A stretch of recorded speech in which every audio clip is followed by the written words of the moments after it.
For 29 years, my mother told me I was crazy.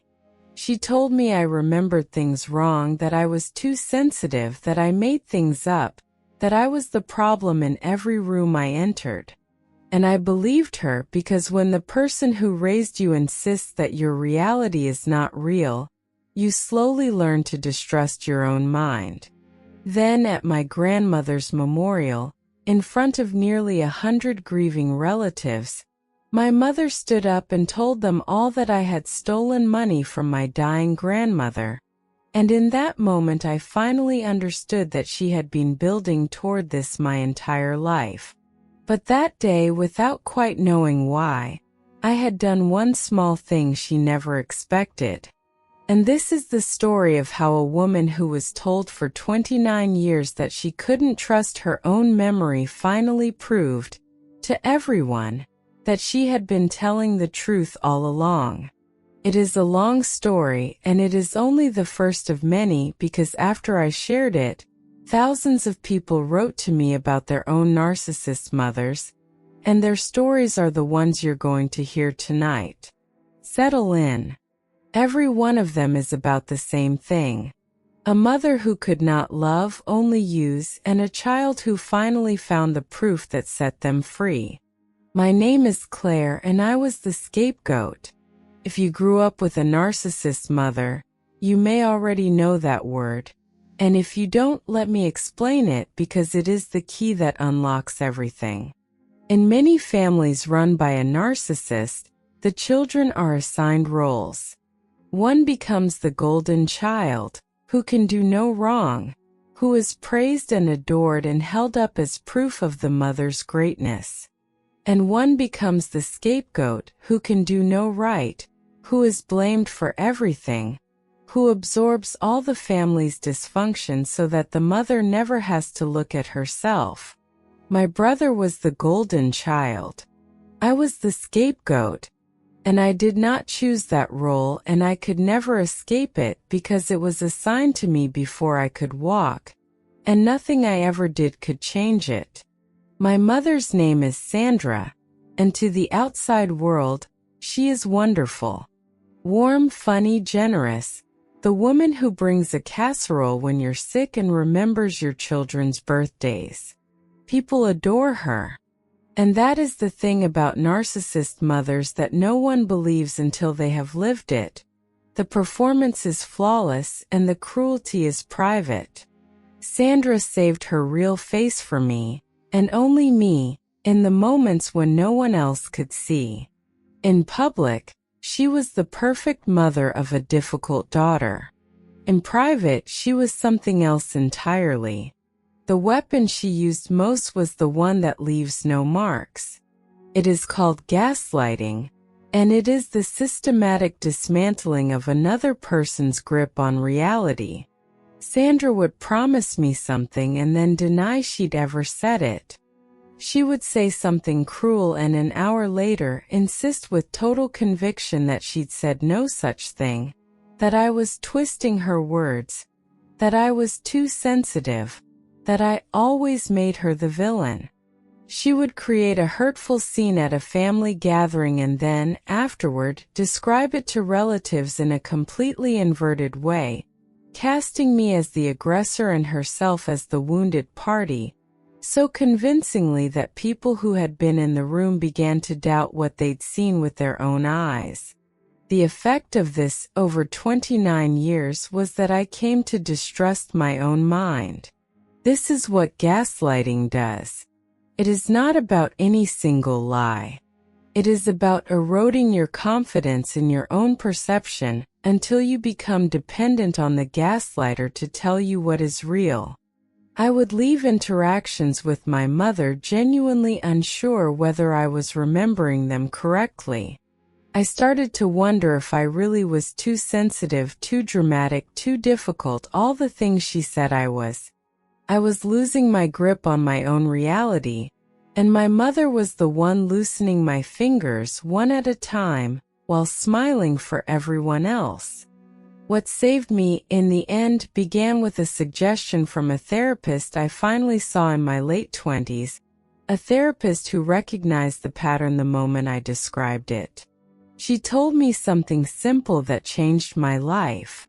She said, "Start keeping a record. After every interaction with your mother, write down what was said, what was promised, what happened, and the date. Don't edit it. Just record it." So I did. I kept a journal, dated and factual, of every significant interaction with Sandra. What she promised.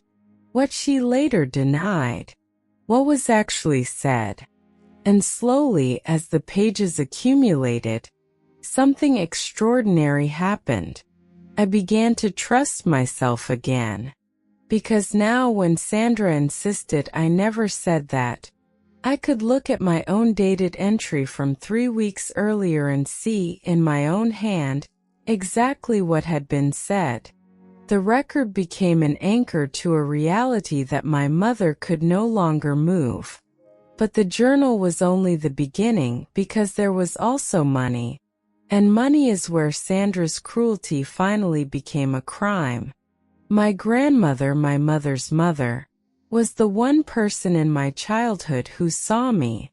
She was warm where Sandra was cold, and she loved me openly, and I loved her more than anyone in the world. In her final years, as her health declined, I was the one who cared for her. Not my mother, who found excuses, and not my golden child brother, who visited for holidays. Me. I drove her to appointments, managed her medications, sat with her through long afternoons, and because she trusted me and not her own daughter, she asked me to help manage her finances near the end, paying her bills, keeping her accounts in order. And I did it the way I do everything, carefully with records.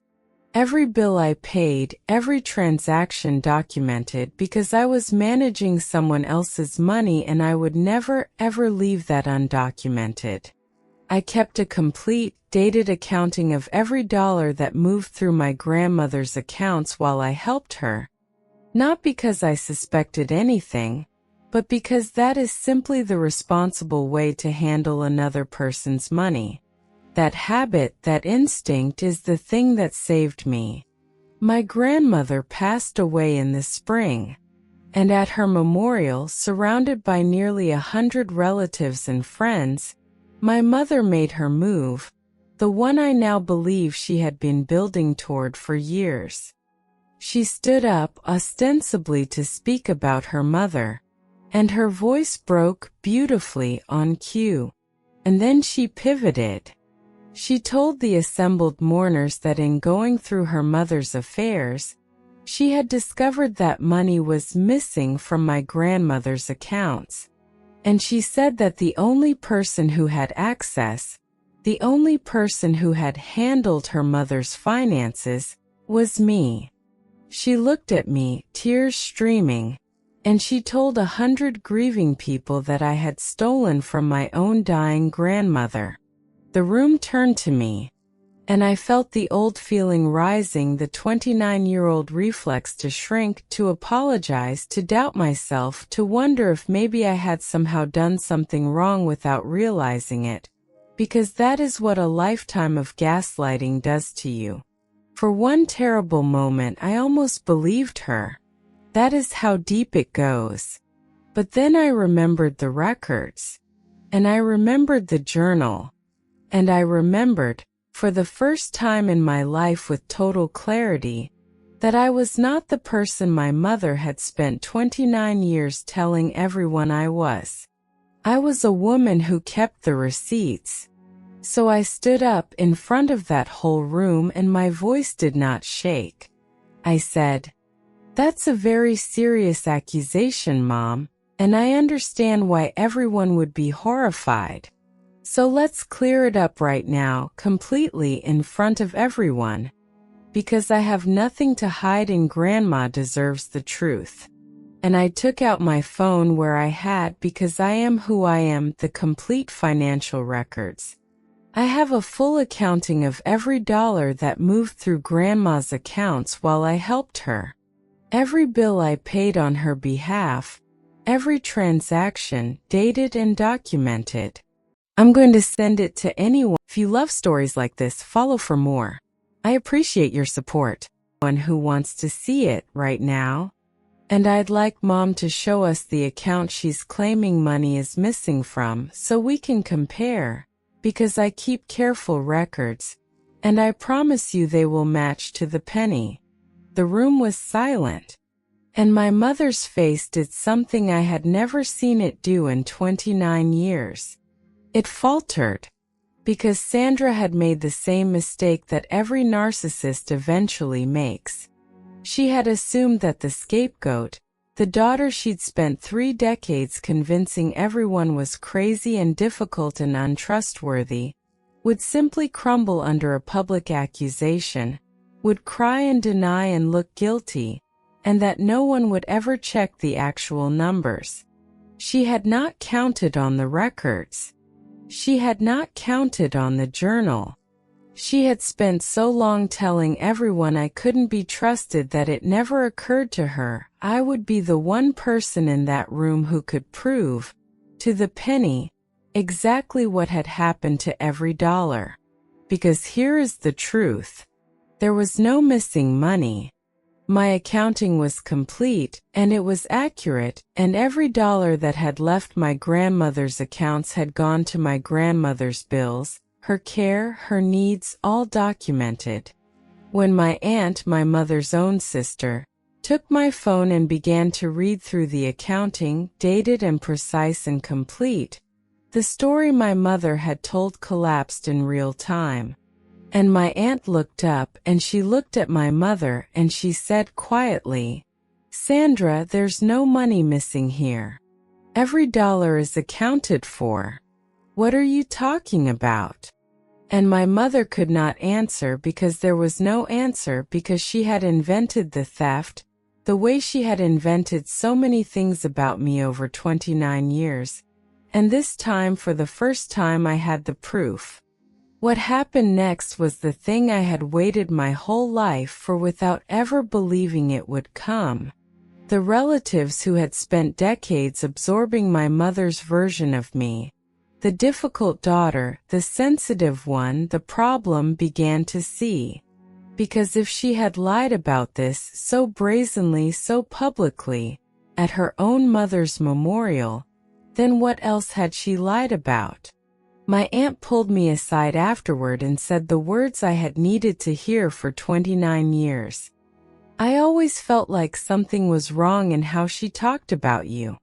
I'm so sorry I didn't see it sooner." One by one, over the following weeks, relatives reached out to me, not to Sandra, because the accusation had done in 5 minutes what I had failed to do in 3 decades. It had shown them in undeniable terms who was actually telling the truth. My mother never apologized. Narcissists don't. She told anyone who would still listen that I had humiliated her at her own mother's funeral, which I suppose is true if defending yourself against a false accusation of theft counts as humiliation. But the spell was broken. The version of me that Sandra had spent 29 years building shattered in that room, and it could not be put back together. Because I had finally produced the one thing a narcissist cannot survive. The truth, documented, laid on the table for everyone to see at once. I want to tell you the most important part, the part that has nothing to do with the money. For 29 years, my mother had told me I couldn't trust my own memory. The journal and then the records gave me back something she had spent my whole life stealing. My certainty that I was not crazy, that my perceptions were real, that what I remembered had actually happened. The financial records cleared my name in front of the family, but the journal cleared my name in front of myself. And that, in the end, mattered more. The lesson I carry, and the thread through every story you're about to hear tonight, is this. A narcissist mother's greatest weapon is not any single cruelty.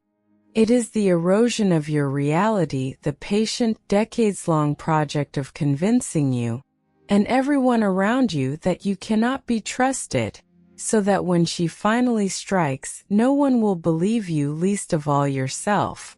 And the one thing that defeats her, the only thing, is the record. The dated journal.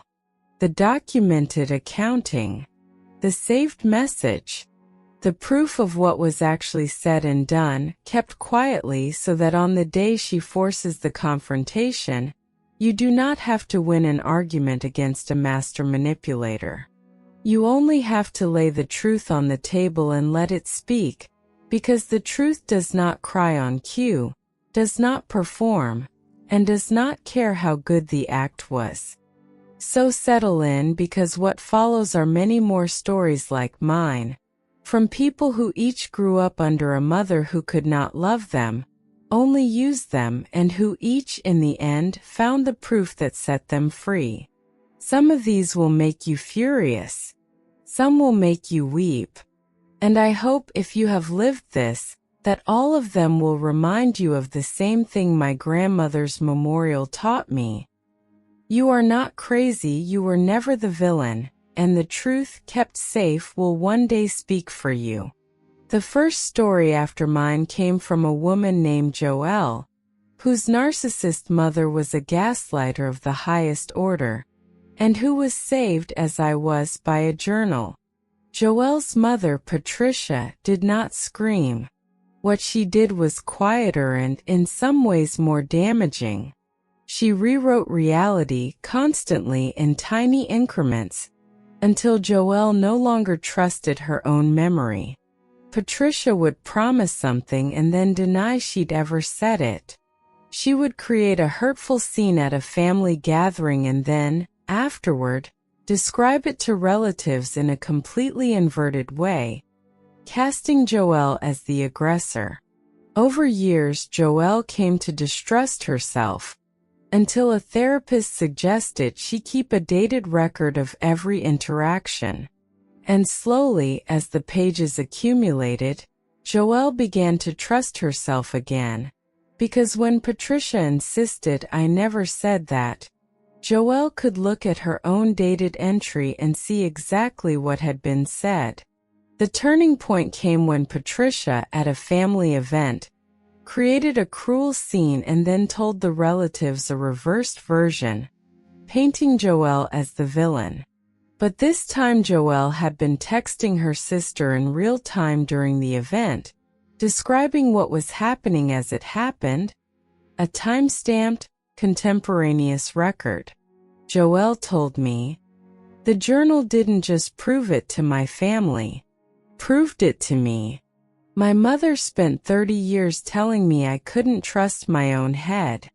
The dated pages were the thing that let me trust it again. She could argue with me. She couldn't argue with a page from 3 weeks ago." The family saw the gap between Patricia's claims and the time-stamped truth, and the spell at last was broken. The next story came from a woman named Marisol, whose narcissist mother told the entire family that Marisol had abandoned her, while Marisol was, at that very moment, caring for her.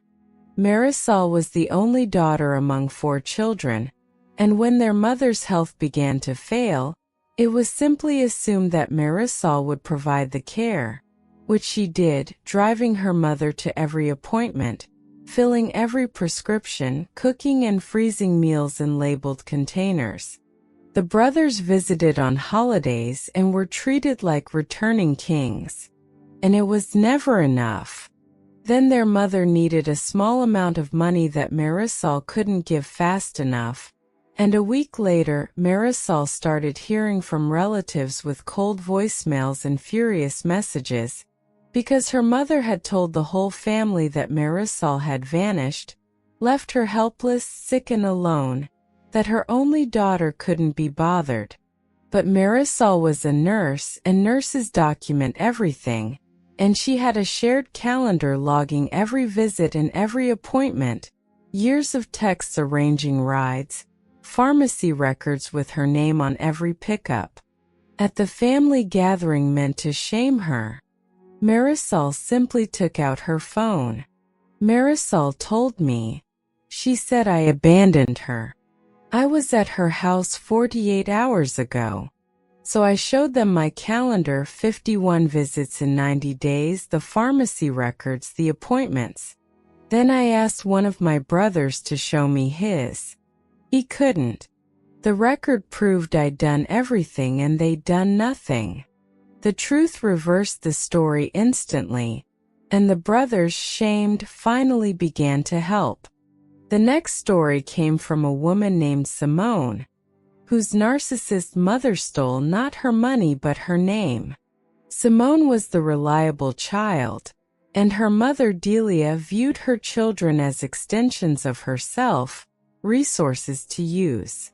When Simone was a teenager, Delia had her sign some papers, just formalities, and Simone signed without reading because you trust your mother.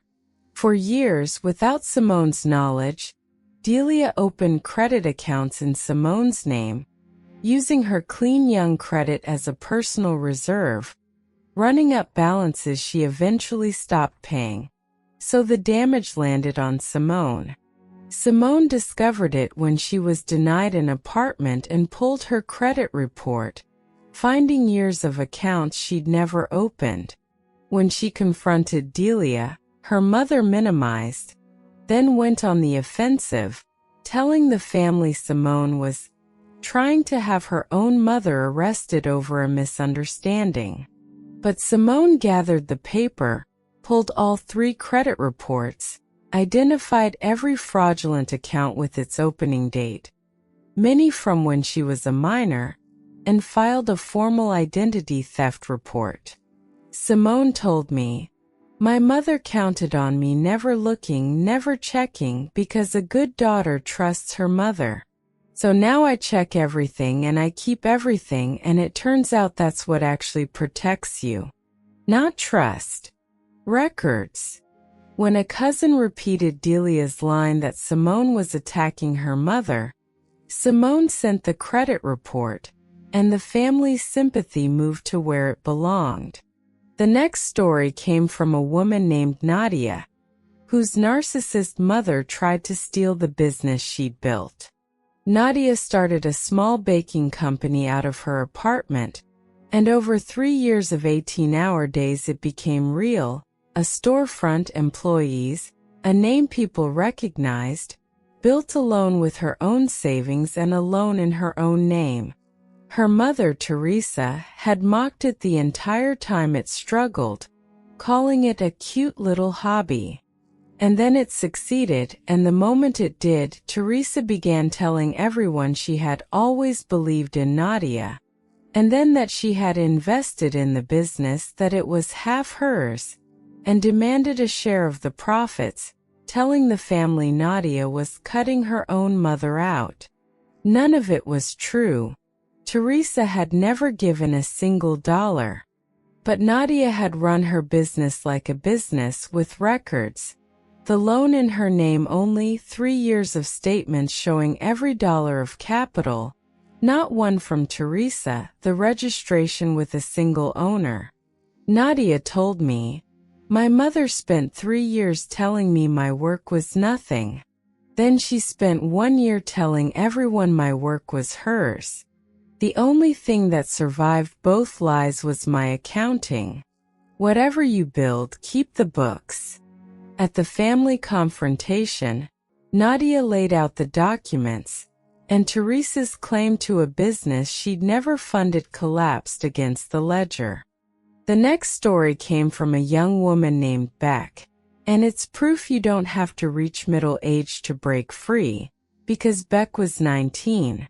Beck's narcissist mother lived through her achievements and punished her for her failures. When Beck earned a scholarship and saved almost $6,000 of her own money from working weekends, her mother decided it was family money and pressured her to hand it over, and when Beck declined, told the relative she'd become selfish. Then her mother went into Beck's room, found the account information, and attempted to transfer the money to herself. But Beck had turned on every bank alert when she opened the account at 16, so the instant her mother moved money, Beck's phone lit up with a time-stamped record, and she had screenshots of every threatening text.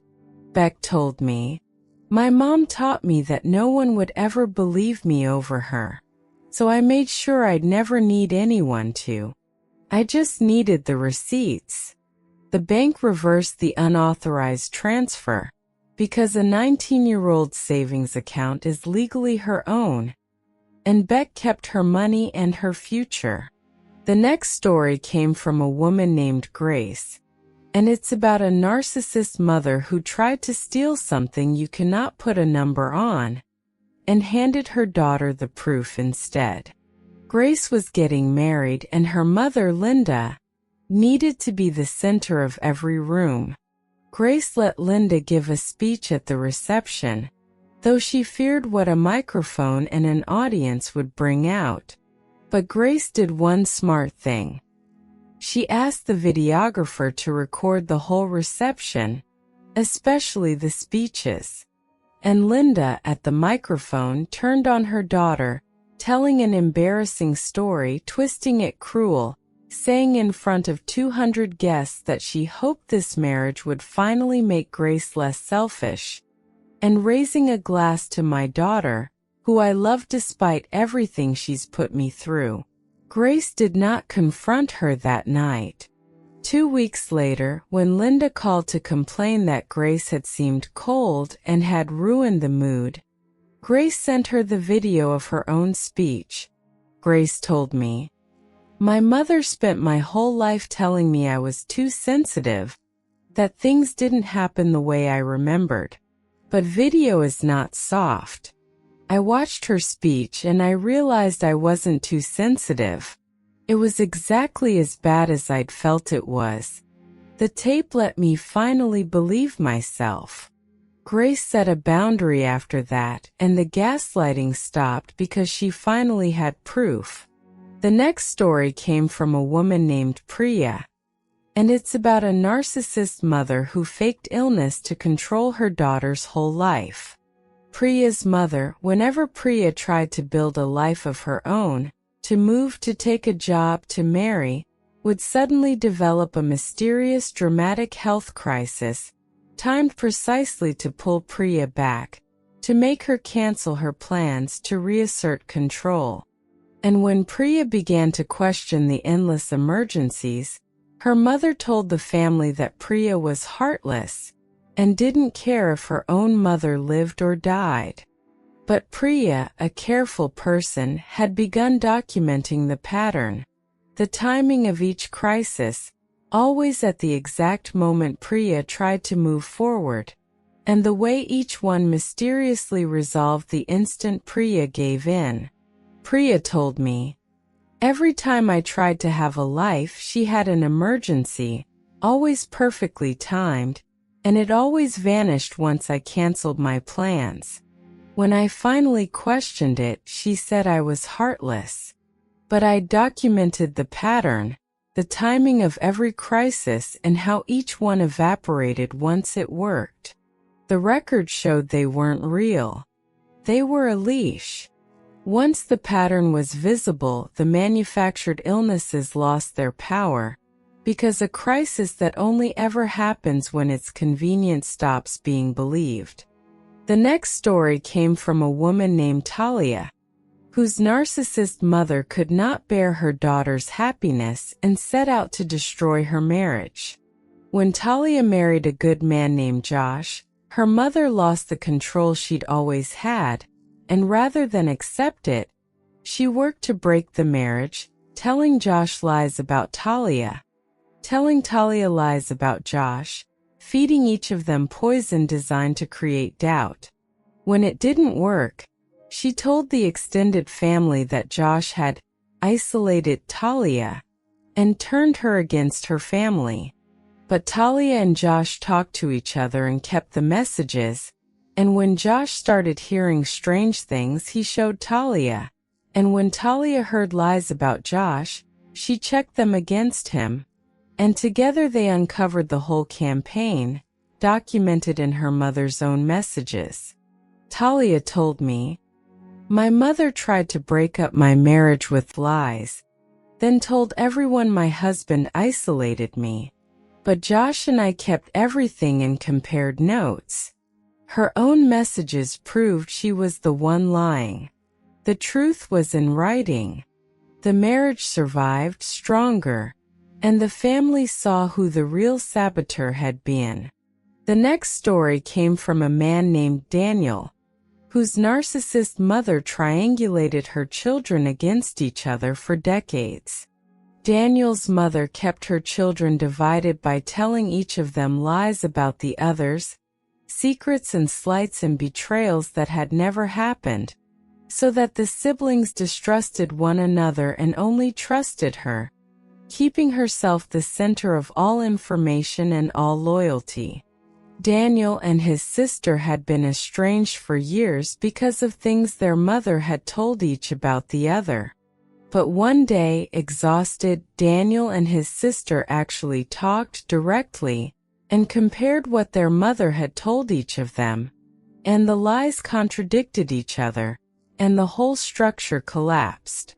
Daniel told me, "Our mother kept my sister and me apart for years, telling each of us the other had said terrible things. But when we finally compared notes, the stories didn't match. Her lies contradicted each other.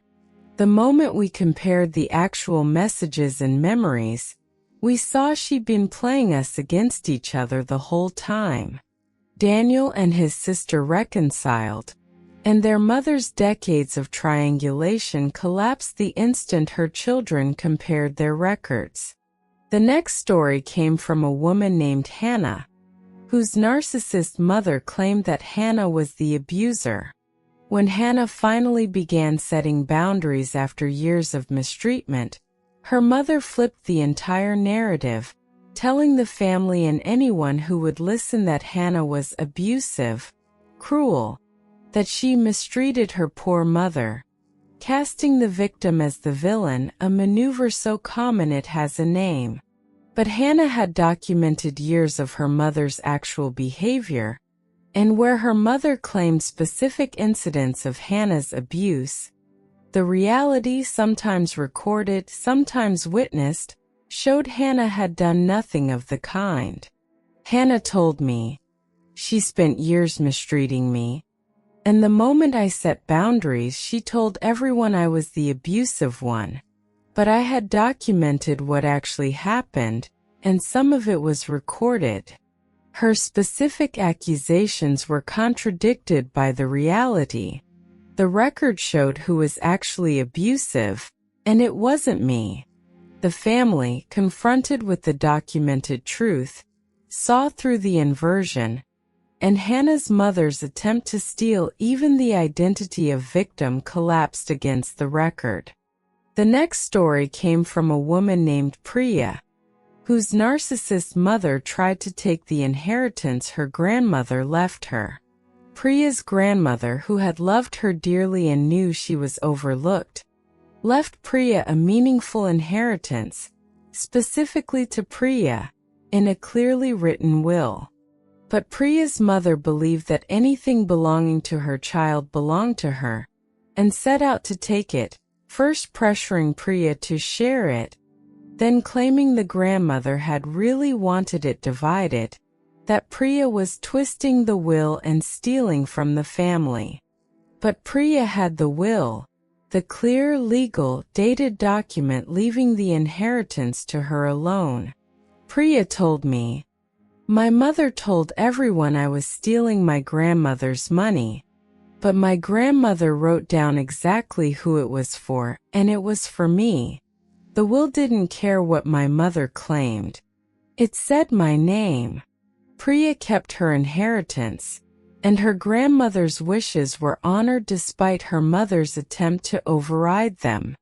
The next story came from a woman named Rebecca, whose narcissist mother destroyed the mementos of her childhood, and then denied they'd ever existed. Rebecca's mother, in a pattern of control and cruelty, threw away Rebecca's keepsakes, her photographs, her childhood treasures, the physical evidence of a life, and when Rebecca grieved their loss, her mother told her she was imagining things, that those items had never existed, that Rebecca was making up a sad childhood for attention. But Rebecca had, over the years, photographed and documented many of her belongings, and had copies of some of the photographs her mother had destroyed. Rebecca told me, "She threw away my childhood keepsakes and then told me they never existed, that I was making it up for attention. But I had photos of some of them, and copies of pictures she'd destroyed. The documentation proved they were real. She couldn't tell me I imagined a childhood I had photographs of." The record preserved what her mother had tried to erase, and Rebecca held on to the proof of her own history. The next story came from a man named Marcus, whose narcissist mother controlled him for decades through money, and then claimed he'd taken advantage of her. Marcus's mother would give him money and then hold it over him, use it as leverage, keep him dependent, and then when Marcus finally achieved independence and set boundaries, she reframed everything, telling the family that Marcus had sponged off her for years and taken advantage of a generous mother. But Marcus had the records, what had actually been given when, and the strings attached, and the reality that he had long since become self-sufficient. Marcus told me, "She used money to control me for years, giving and then holding it over me, and when I finally stood on my own, she told everyone I'd sponged off her and taken advantage. But I had the records of what was actually given and when, and that I'd been independent for years. The documentation showed the control was hers, not the dependence mine." The record exposed the manipulation, and Marcus's independence was proven against his mother's rewrite. The next story came from a woman named Josefina, whose narcissist mother spread lies to isolate her from everyone who loved her. Josefina's mother, wanting to be Josefina's only source of connection and validation, worked to sever every other relationship, spreading lies to Josefina's friends, to her other relatives, to anyone Josefina was close to, so that Josefina would be isolated and dependent. When Josefina discovered it, her mother told the family Josefina was paranoid and imagining a conspiracy. But Josefina's friends and relatives told her what her mother had said, and some forwarded the actual messages. Josefina told me, "She spread lies to my friends and relatives to isolate me, and when I found out she said I was paranoid, imagining a conspiracy. But the people who love me told me, and some forwarded her messages. Her own words proved what she was doing. I wasn't paranoid. It was real, and it was documented." Josefina's relationship survived because the people who loved her saw the lies for what they were, in her mother's own hand. The next story came from a woman named Delphine, whose narcissist mother was jealous of her and competed with her at every turn. Delphine's mother could not tolerate her daughter's happiness, her successes, her beauty, her relationships, and competed with her constantly, undermining her achievements, flirting with her partners, stealing her spotlight at every event. And when Delphine named it, her mother told the family Delphine was arrogant and thought everything was about her. But Delphine had documented the pattern, the sabotaged moments, the messages, the events her mother had hijacked.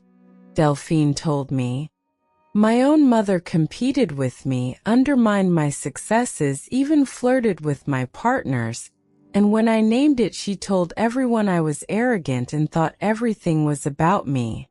But I had documented the pattern over years the moment she hijacked the things she said. The record showed the competition was real, and it was coming from her. The documentation revealed the jealousy, and the family saw the mother who could not bear her own daughter's light. The next story came from a woman named Aisha, whose narcissist mother weaponized mental health to discredit her. When Aisha began to see her mother clearly and set boundaries, her mother told the family that Aisha was mentally unstable, unwell, not in her right mind, using the language of illness to discredit everything Aisha said, so that her boundaries could be dismissed as symptoms and her truth as delusion. But Aisha had the record, the journal, the documented reality of her mother's behavior and her own clear, consistent, reasonable responses. Aisha told me, "The moment I set boundaries, she told everyone I was mentally unstable and not in my right mind, so nothing I said would be believed. But I had a journal and a record of every interaction, showing my responses were clear and reasonable and her behavior was the problem. The documentation showed I was sound, and the instability was in her treatment of me, not in my mind." The record protected Aisha's credibility, and her mother's attempt to pathologize her collapsed against the documented truth of who was actually behaving reasonably. The next story came from a man named Idris, whose narcissist mother sabotaged his relationships out of possessiveness. Idris's mother could not bear to share him, and whenever he formed a serious relationship, she worked to destroy it, feeding his partner's lies, creating conflicts, making herself impossible so that no relationship could survive her. When Idris finally recognized the pattern, his mother told the family he was letting women come between him and his mother. But Idris had by then kept the record, comparing notes with a partner, tracing the lies and the sabotage to his mother, documented in messages. Idris told me, "My mother sabotaged every relationship I had, feeding my partner's lies to break us up, and when I saw it she said I was letting women come between us. But I kept the record and compared notes with my partner. Her sabotage was there in writing. The proof showed she was the one destroying my relationships, out of possessiveness." Idris protected his relationship, and his mother's campaign was exposed in her own messages. The next story came from a woman named Zainab, whose narcissist mother demanded that Zainab's husband choose between his wife and his mother-in-law. Zainab's mother, unable to control her married daughter, escalated to forcing a crisis, telling Zainab's husband a web of lies about his wife and demanding he see the truth about her, trying to make him choose.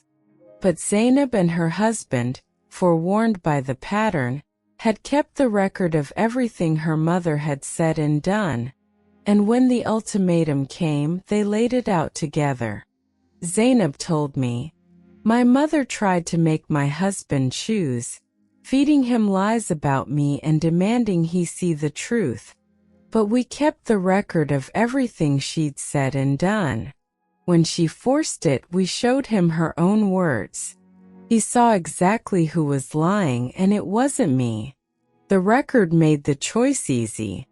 The marriage held, and Zainab's mother's attempt to blow it up collapsed against the documented truth. The next story came from a woman named Fatima, whose narcissist mother rewrote their entire shared history. Fatima's mother would describe Fatima's childhood as idyllic, herself as a devoted, loving parent, and Fatima as an ungrateful child who invented a difficult past, erasing the real history of neglect and cruelty, and telling the family that Fatima rewrote the past to make herself a victim. But Fatima had kept records, journals, and had the corroboration of others who had witnessed the reality, and documentation of specific events her mother now denied. Fatima told me, "She rewrote my whole childhood, telling everyone she was a devoted mother and I invented a hard past for sympathy. But I had journals and records and others who witnessed the truth.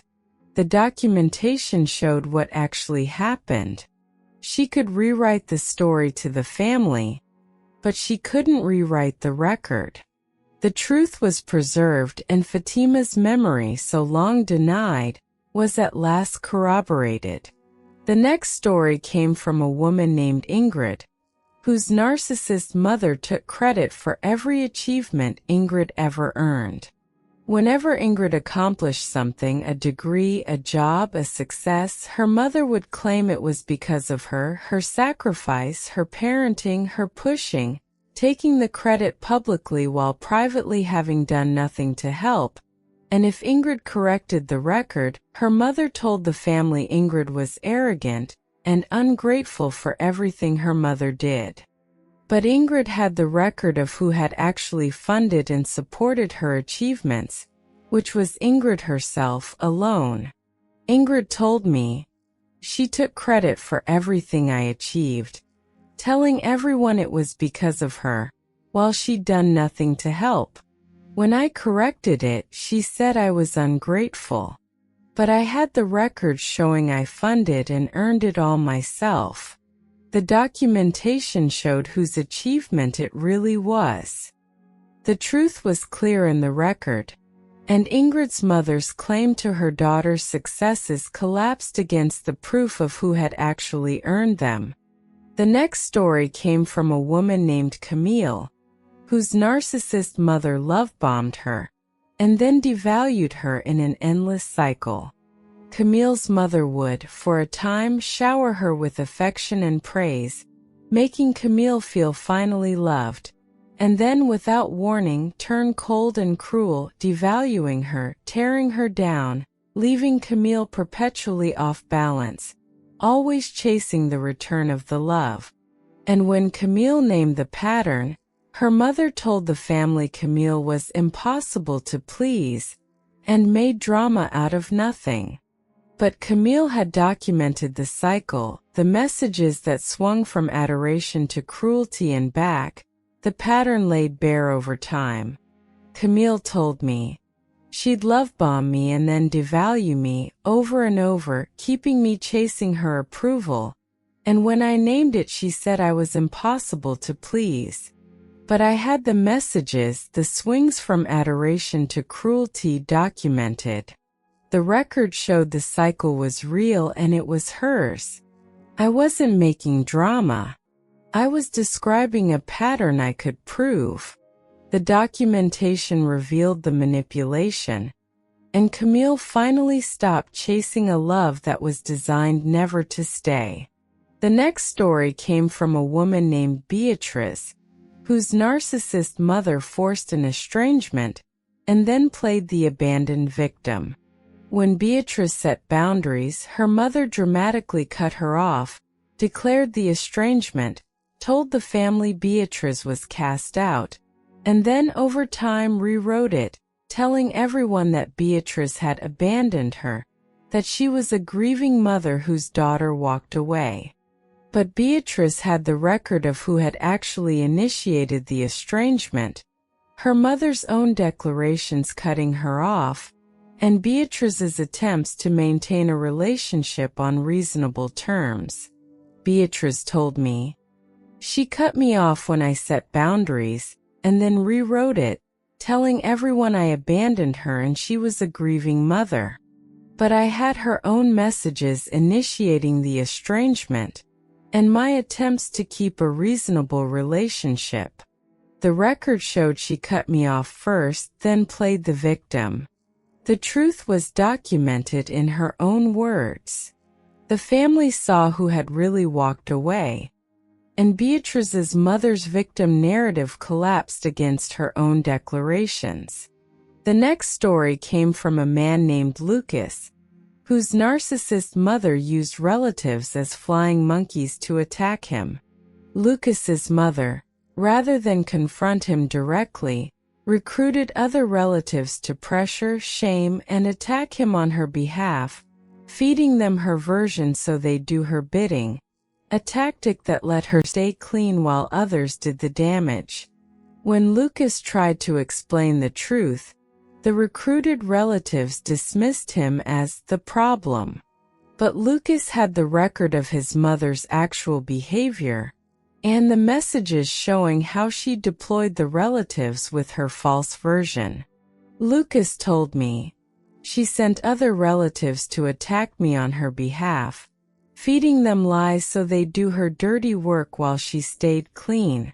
When I tried to explain, they called me the problem. But I had the record of what she'd actually done, and the messages showing she'd sent them with her lies. Eventually, showing them the proof, some of them saw they'd been used.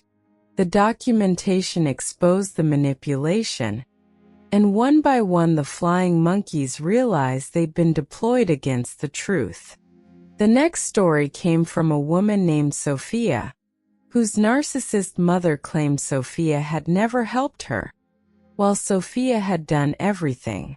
Sophia was the child who actually cared for her aging mother, day in and day out, while her siblings did little, and yet her mother told the family that Sophia never came around, didn't help, didn't care, erasing all of Sophia's work to punish her and to court sympathy. But Sophia had documented her care, the visits, the appointments, the daily help, all dated. Sophia told me, "I did everything for her, and she told the family I never helped and didn't care. But I had the record of every visit and every appointment and everything I did. When I showed it, the truth was undeniable. She couldn't say I never came around when I had the log of 50 visits." The record reversed the story, and the family saw who had actually been there. The next story came from a woman named Renata, whose narcissist mother stole the money meant for her grandchildren. Renata's family had set aside money specifically for Renata's children, entrusted to the grandmother to pass along, and the grandmother drained it for herself, and when Renata discovered her own children's fund was gone, her mother told the family Renata was grasping and obsessed with money. But Renata had the documentation of what had been set aside for the grandchildren and where it had actually gone. Renata told me, "Money was set aside for my kids, and my mother spent it on herself, then called me grasping for asking.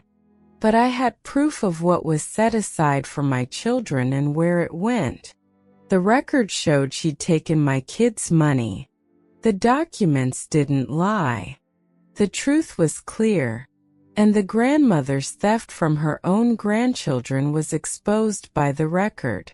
The next story came from a woman named Yuki, whose narcissist mother publicly humiliated her at every opportunity, and then called her too sensitive.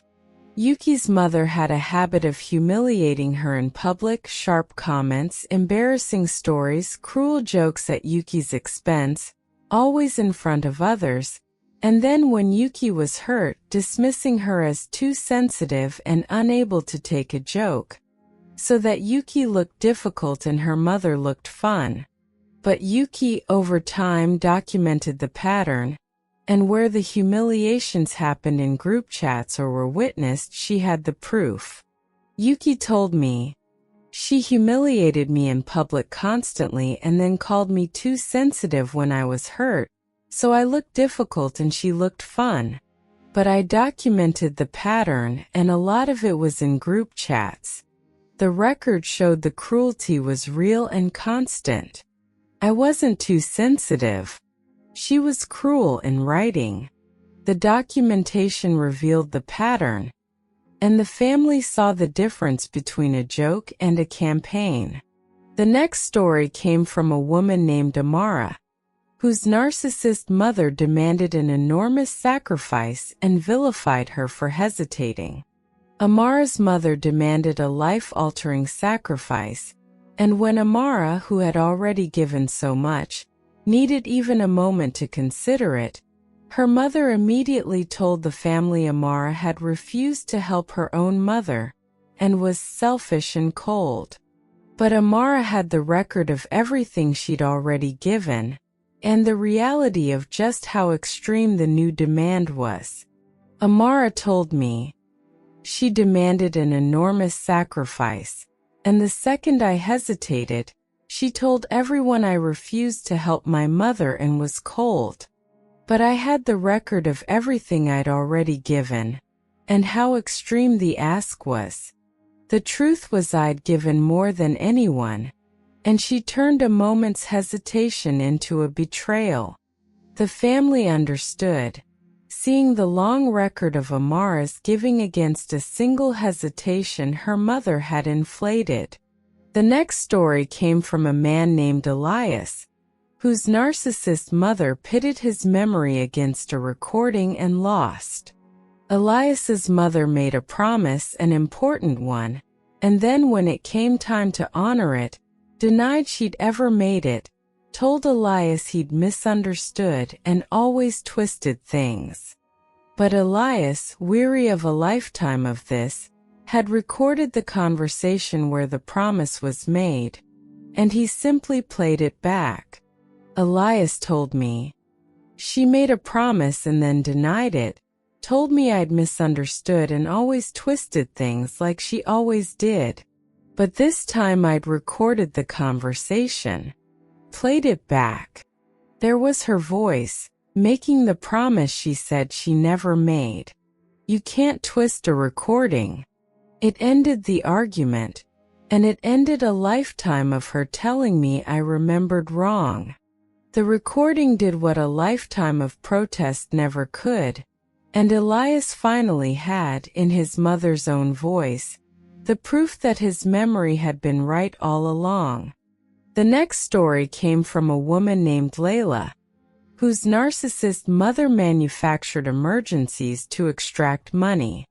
Layla's mother would call in a panic with a crisis requiring money immediately, and Layla, conditioned to respond, would send it, until she noticed there were never any bills, never any real resolution, only more emergencies, and that the money kept flowing to the golden child and her mother's wants. When Layla finally asked for documentation of one emergency, there was none. When she confronted her mother, she was told she was heartless. But Layla had the record, the panicked messages, the transfers she'd made, and the evidence that the money's timing matched things that had nothing to do with any emergency. Layla told me, "She invented emergencies to get money out of me, and there was never any bill or resolution. When I finally asked for proof of one, there was none. She called me heartless for questioning her. But I had the messages and the transfers and where the money actually went. The record showed the emergencies were fake. They were just a way to take money." Layla stopped funding the fictions, and the record exposed the pattern. The next story came from a woman named Priscilla, whose narcissist mother insisted Priscilla was jealous of her, to invert their entire relationship. Priscilla's mother, who was in truth jealous of her daughter, projected that jealousy outward, telling everyone that Priscilla was jealous of her mother, competitive, resentful of her mother's happiness, so that when Priscilla described her mother's actual competitiveness, it would sound like Priscilla describing herself. But Priscilla had documented the reality, the specific instances of her mother's competition and sabotage, in messages and records. Priscilla told me, "She told everyone I was jealous of her and competitive when it was the other way around. It was a way to make my truth sound like a confession." But I had documented what she actually did, the sabotage, the competing, in writing. The record showed where the jealousy really came from. Her own behavior was the evidence. The documentation revealed the projection, and the family saw who had actually been competing with whom. The next story came from a woman named Noor, whose narcissist mother threatened her with the inheritance to control her. Noor's mother used the promise and threat of inheritance as a leash, promising to leave Noor money if she obeyed and threatening to cut her off if she didn't, controlling Noor's choices, her relationships, her life through the dangling of an estate. When Noor finally refused to be controlled by money, her mother told the family Noor only cared about the inheritance. But Noor had the record of her mother's threats and promises, the messages using the inheritance as control. Noor told me, "She controlled me for years by threatening to cut me out of the inheritance if I didn't obey. When I finally refused to be controlled, she told everyone I only cared about the money. But I had her messages using the inheritance as a leash." The record showed she was the one weaponizing money. Refusing to be controlled wasn't greed. The documentation exposed the manipulation, and Noor chose her freedom over a controlled inheritance. The next story came from a woman named Esther, whose narcissist mother told everyone Esther was an unfit mother to control her grandchildren. Esther's mother wanted control of Esther's children, and to get it, she painted Esther as unstable, neglectful, unfit, manufacturing concerns and spreading them, hoping to undermine Esther's standing and gain control of the grandchildren. But Esther, sensing the danger, documented everything: her children's health and happiness and care, and her mother's false claims. Esther told me, "She tried to paint me as an unfit mother to get control of my kids, telling everyone I was unstable and neglectful. But I documented my children's care, their health, their happiness, and her false claims. When she made her move, I could prove every accusation was a lie. The records protected my children and me." The documented reality of Esther's devoted parenting collapsed her mother's campaign, and Esther kept her children safe. The next story came from a woman named Valentina, whose narcissist mother tried to raise Valentina's child as her own. Valentina's mother, in a bid for control and a second chance at a golden child, tried to take over the raising of Valentina's baby, undermining Valentina's authority, contradicting her parenting, even telling people the child was really hers to raise. And when Valentina set boundaries, her mother told the family Valentina was keeping the baby from its grandmother out of cruelty.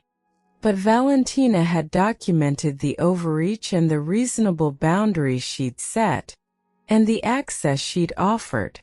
Valentina told me, "She tried to take over raising my baby as if it were hers, undermining me at every turn. And when I set boundaries, she said I was cruelly keeping the baby from its grandmother. But I had the record of her overreach and the reasonable access I offered. The documentation showed the difference between boundaries and cruelty. I was protecting my child, not punishing her.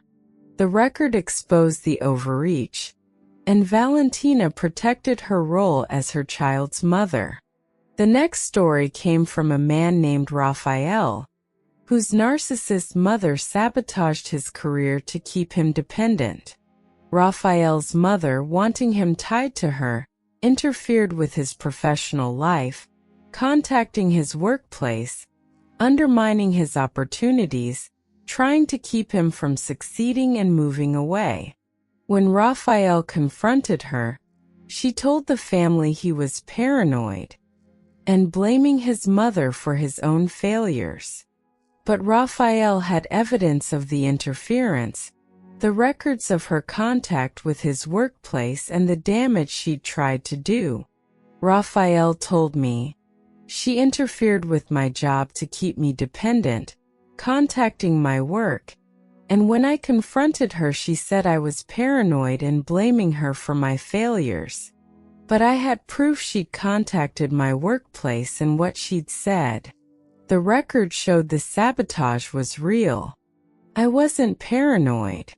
Raphael protected his career, and his mother's interference was documented beyond deniability.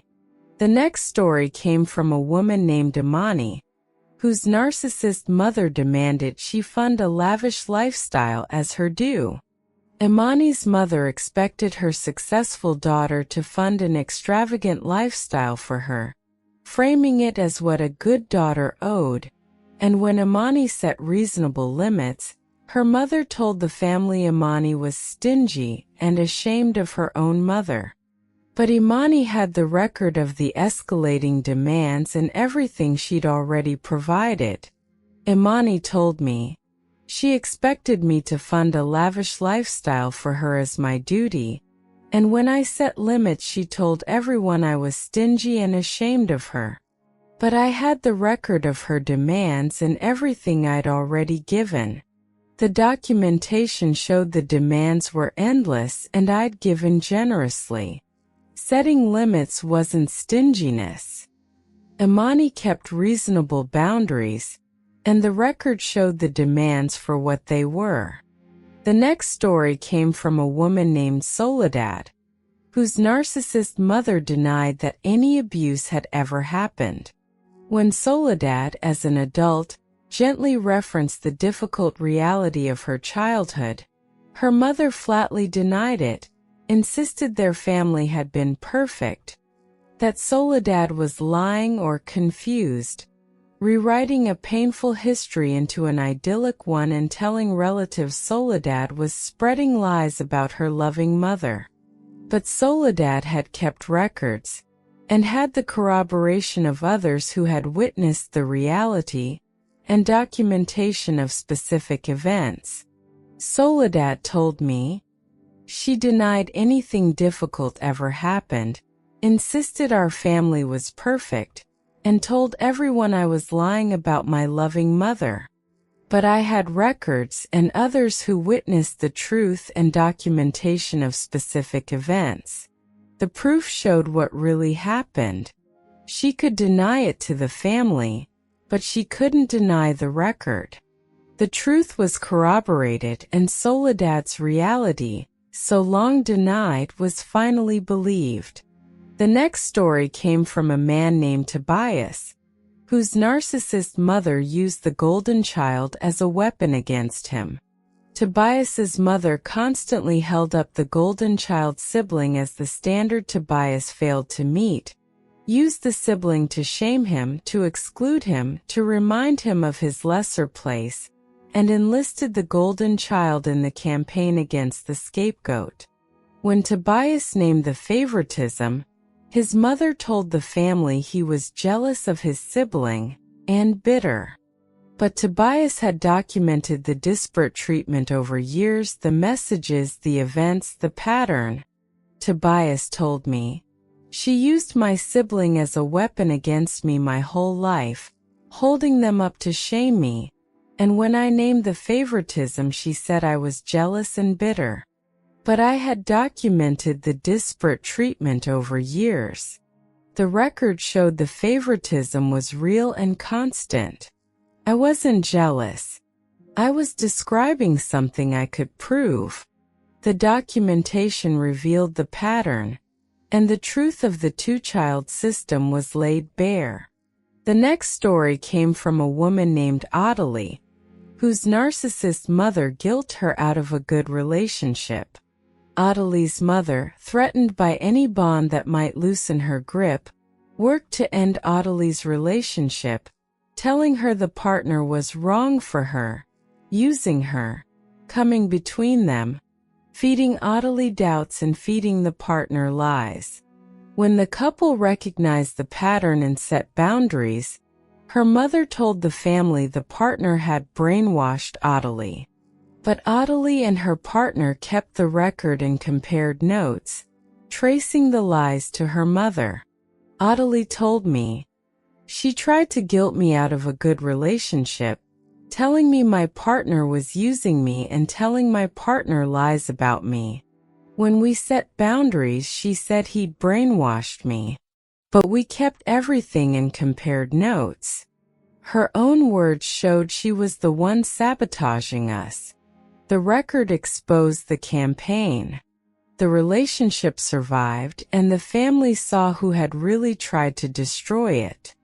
The next story came from a woman named Priyanka, whose narcissist mother told everyone Priyanka was a bad mother to her own children. Priyanka's mother, resentful and controlling, spread the story that Priyanka was neglectful and harmful to her children, hoping to damage Priyanka's reputation and her relationships with her own kids.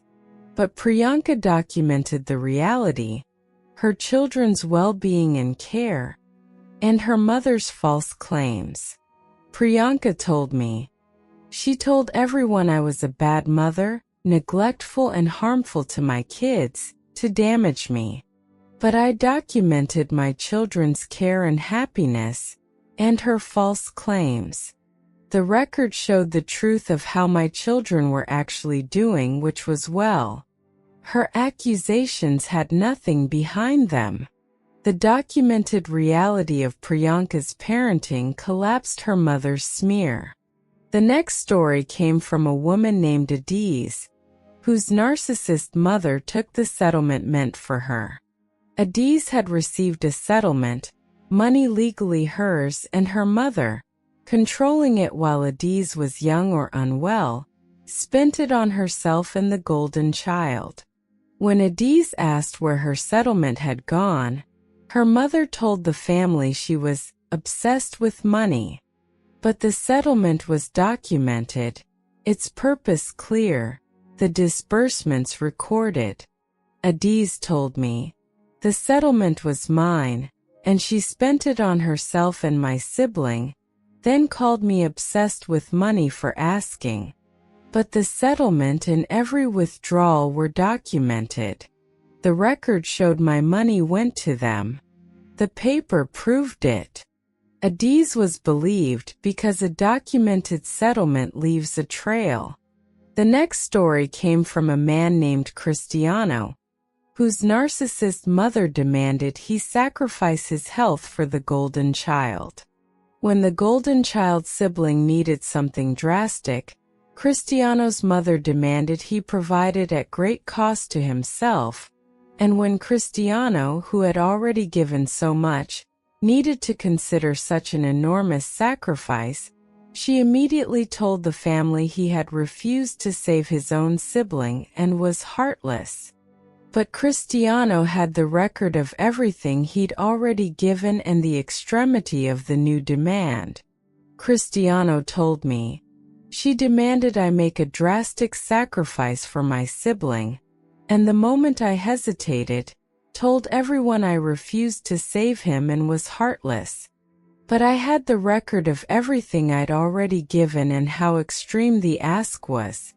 The truth was I'd given more than anyone." She weaponized a moment's hesitation.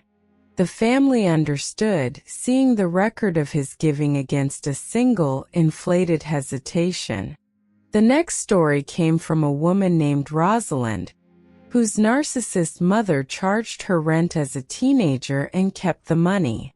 When Rosalind was a teenager with a part-time job, her mother charged her rent to live in her own childhood bedroom, claiming it was saving for her future, and then of course spent it and years later denied there had ever been any savings.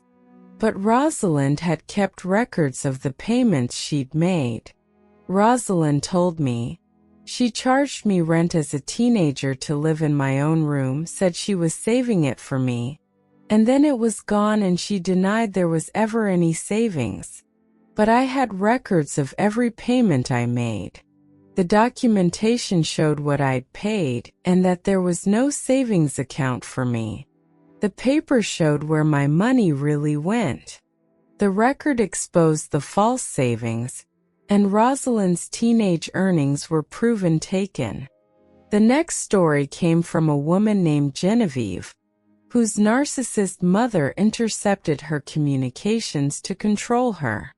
Genevieve's mother monitored and intercepted Genevieve's messages and mail, controlling what information reached her, isolating her from relationships and opportunities, and when Genevieve discovered it and objected, her mother told the family Genevieve was hiding things and secretive.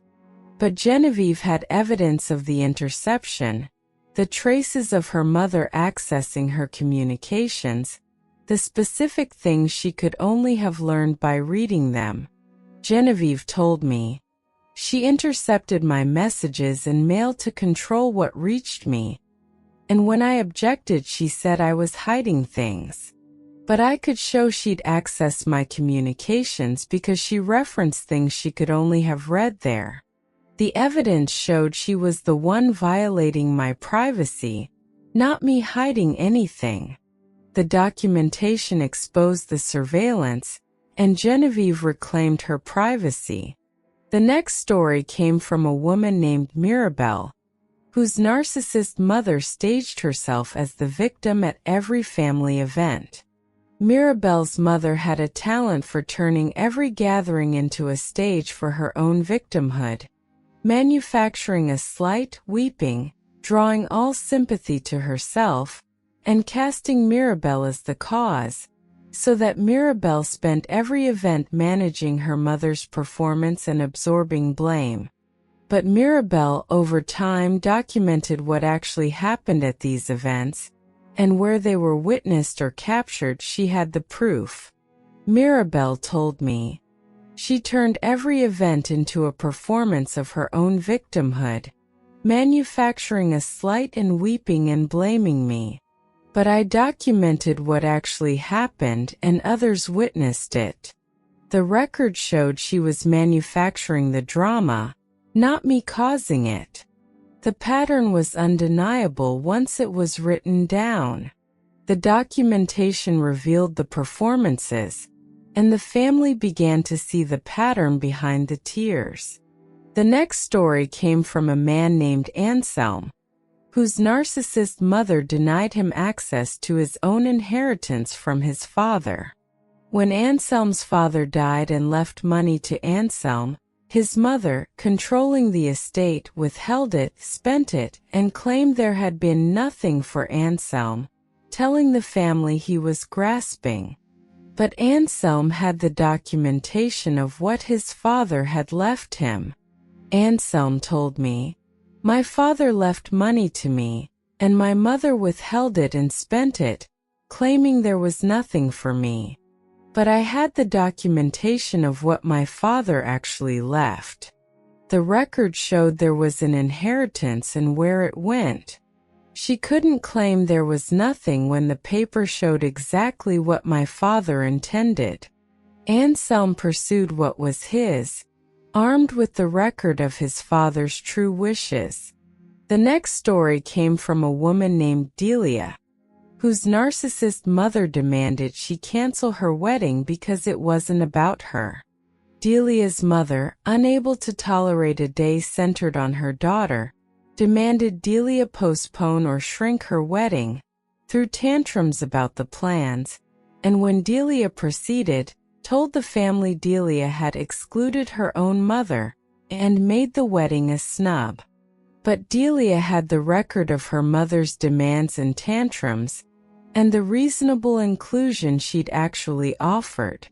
Delia told me, "She couldn't stand that my wedding was about me, demanded I shrink it, threw tantrums, and when I went ahead she said I excluded her and snubbed her. But I had the messages showing her demands and the reasonable role I offered her. The record showed she was the one making my wedding a battle. I didn't exclude her. She couldn't share the day. Delia had her wedding. and the record exposed the true source of the conflict. The next story came from a woman named Constanza, whose narcissist mother competed with her at her own wedding. Constanza's mother, unable to let a day be about her daughter, wore an attention-grabbing outfit, inserted herself into every photo, and tried to give a speech that turned into a monologue about herself, and afterward, when Constanza was hurt, told the family Constanza had made her feel unwelcome at her own daughter's wedding. But Constanza had the video and photos, and the messages showing her mother's demands beforehand. Constanza told me, "She competed with me at my own wedding, wore white, hijacked the photos, made her speech about herself, and then said I made her feel unwelcome. But I had the video and the messages. The record showed what she actually did. She couldn't claim she was the wronged one when it was all on tape. The footage exposed the competition, and the family saw who had really tried to take the day." The next story came from a woman named Ludmila, whose narcissist mother told everyone her son-in-law was abusive to break the marriage. Ludmila's mother, unable to control her married daughter, spread the lie that Ludmila's kind husband was controlling and abusive, hoping to turn Ludmila and the family against him. But Ludmila and her husband kept the record, and the specific claims her mother made were contradicted by reality. Ludmila told me, "My mother told everyone my husband was abusive and controlling to break us up, but we kept the record, and her specific claims were contradicted by the truth. My husband had done nothing she described. The documentation showed she was inventing it. Her lie fell apart against the facts. The marriage held, and the mother's fabrication collapsed against the record." The next story came from a woman named Beatrix, whose narcissist mother told the family Beatrix had abandoned her grandchildren's grandmother role. When Beatrix set reasonable boundaries around her mother's access to the grandchildren, her mother told the family Beatrix was cruelly keeping the grandchildren away, when in truth reasonable access had been offered and refused because it wasn't total control. But Beatrix had the record of the boundaries set kindly, and the access offered and rejected. Beatrix told me, "I set reasonable boundaries after she overstepped, and she told the family I was cruelly keeping the grandchildren from her. But I had the messages showing the reasonable access I offered and that she refused it because it wasn't on her terms." The record showed the difference between boundaries and banishment. The family understood, and the grandmother access grievance collapsed against the documented offers. The next story came from a man named Emmerich, whose narcissist mother took his belongings and gave them to the golden child.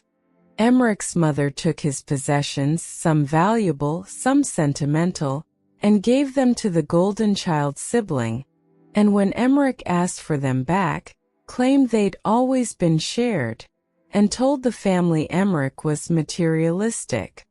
But Emmerich had proof the belongings were his. Emmerich told me, "She took my things and gave them to my sibling, then said they'd always been shared and called me materialistic. But I had proof they were mine. The documentation showed whose they were. Wanting my own things back wasn't materialistic." Emmerich's ownership was proven, and the redistribution exposed. The next story came from a woman named Rosario, whose narcissist mother demanded she drop out of school to serve the family. When Rosario was pursuing an education, her mother demanded she quit to work and care for the household and the golden child, framing her education as selfish. When Rosario refused, her mother told the family she'd abandoned her struggling mother. But Rosario had the messages demanding she drop out while the sibling was fully supported. Rosario told me she demanded I drop out to serve the family, and called me selfish for staying in school, then said I abandoned her. But I had the text demanding I quit while my sibling got everything. The record showed they wanted me to sacrifice my future. It was never about the family. It was about using me. Rosario finished her education, and the record preserved what she'd been asked to give up. The next story came from a woman named Jimena, whose narcissist mother claimed her grandchild as her own achievement and undermined the mother. Jimena's mother treated Jimena's child as a project of her own, claiming credit for the child's development, undermining Jimena's parenting, and telling the family Jimena was an inadequate mother who needed her. But Jimena documented her mother's overreach and the reality of her own devoted parenting. Jimena told me she treated my child like her own achievement, undermined my parenting, and told everyone I was inadequate and needed her. But I documented her overreach in my children's care and happiness. The record showed I was a capable, devoted mother and she was overstepping. The documentation protected my role. The truth was clear, and Jimena's authority as her child's mother was preserved. The next story came from a man named Florian, whose narcissist mother demanded a huge sacrifice and vilified his hesitation. Florian's mother demanded a life-altering sacrifice for herself or the golden child, and the moment Florian paused, she told the family he had refused to help his own mother and was cold and selfish. But Florian had the record of everything he'd already given and the extremity of the demand. Florian told me she demanded an enormous sacrifice, and the second I hesitated, told everyone I refused to help her and was cold. But I had the record of everything I'd already given. The truth was I'd given more than anyone, and she inflated a moment's hesitation into a betrayal. The family saw the long record of giving against a single hesitation. The next story came from a woman named Consuelo, whose narcissist mother told everyone Consuelo never called, while blocking every attempt to connect. Consuelo's mother told the family that Consuelo never called, didn't care, abandoned her, while in truth Consuelo reached out constantly and her mother rebuffed and ignored her, so she could play the neglected mother. But Consuelo had the record of her calls and messages, the attempts to connect, the rebuffs. Consuelo told me she told everyone I never called and abandoned her, while I was constantly reaching out and being ignored. But I had every call and message. The record showed I fought to stay in her life, and she pushed me away to play the victim. The truth was the opposite of what she claimed. The record reversed the story, and the family saw who had really done the abandoning. The next story came from a woman named Paloma, whose narcissist mother publicly revealed her private secrets to control her. Paloma had confided painful private matters in her mother, and her mother, when she wanted leverage, revealed those secrets to relatives to shame and control Paloma, and then denied doing it, telling the family Paloma was paranoid about who knew. But Paloma had confided in only her mother, and could trace the leak to her, and had the original messages establishing that her mother was the only one who'd known. Paloma told me, I told my mother private things in confidence, and she revealed them to relatives to shame and control me, then denied it and said I was paranoid. But I'd only told her, and the leak traced back to her. The record showed she was the only one who knew. She couldn't deny being the source when I could prove it. The trail exposed the betrayal, and Paloma's mother's use of her secrets was revealed. The next story came from a man named Bartholomew, whose narcissist mother falsely accused him of theft to discredit him. When Bartholomew set boundaries, his mother accused him of stealing money and valuables, spreading it to the family to destroy his credibility. But Bartholomew could disprove each specific accusation with records of his whereabouts and the actual fate of the items, some of which his mother herself had. Bartholomew told me, "She accused me of stealing to discredit me, and spread it to the whole family. But every specific accusation I could disprove with records, and some of the missing things she had herself. The proof showed I was no thief, and exposed who was really lying." The false accusations collapsed against the record, and Bartholomew's name was cleared. The next story came from a woman named Lucia, whose narcissist mother demanded she fund the golden child's wedding. Lucia's mother insisted she pay a large portion of the golden child's siblings' lavish wedding, framing it as her duty, while Lucia had received no such support for anything in her own life. And when Lucia declined, her mother told the family she was bitter and refused to celebrate her own sibling. But Lucia had the record of the demand and the contrast with everything she'd never been given.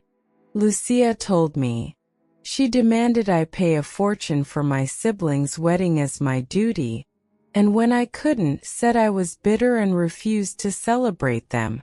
But I had the messages demanding the money, and the truth that I'd gotten nothing myself. The record showed the demand for what it was." Lucia kept her money, and the demand exposed the favoritism. The next story came from a woman named Emily, whose narcissist mother took her tax refunds and support money for years. Emily's mother, with access to her finances while she was young, took her tax refunds and any support she received, treating it as family money, and when Emily, grown, asked where it had gone, her mother told the family she was greedy and counting pennies against her own mother. But Emily had the records of what she'd received and where it had gone.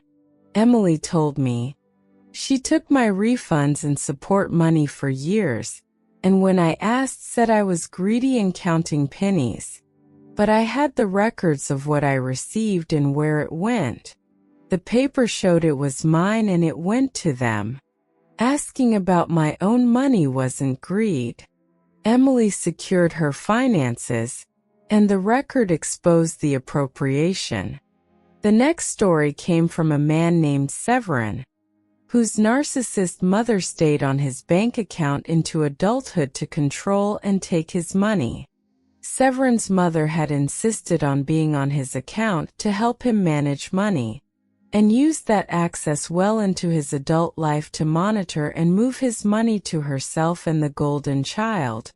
And when Severin finally removed her, she told the family he was hiding money and cutting his mother out. But Severin had the transaction history showing his mother moving his money.